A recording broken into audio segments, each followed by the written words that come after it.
La question de l'école en France, elle est d'abord, on a décidé de construire cette République autour de l'école.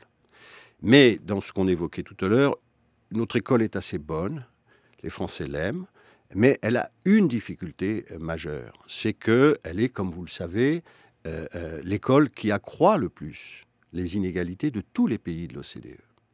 Et donc, il y a 30% de nos élèves qui sont en difficulté et que nous n'aidons pas. Donc, le véritable sujet, il est celui-là. Je crois que ce sujet mérite d'être traité très sérieusement, de l'accueil des moins de 3 ans, à l'aide aux territoires en difficulté, à de nouvelles méthodes pédagogiques, et que tout un travail avait été entrepris avec de véritables moyens. Et moi, je regrette qu'il n'y ait pas de continuité sur ce travail, et même qu'il y ait à nouveau des choses qui ont été défaites. C'est inutile.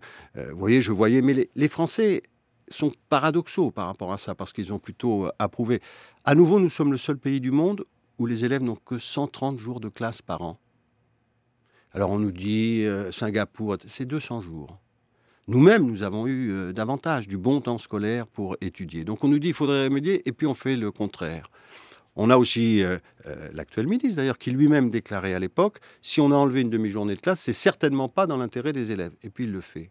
Bon, moi je suis un peu philosophe, comme vous l'avez dit, j'ai du mal à comprendre ces façons de faire et je suis un peu inquiet. Je trouve que on perd du temps, on défait des mécanismes qui étaient importants et dans lesquels, je pense, il est nécessaire qu'il y ait de la continuité.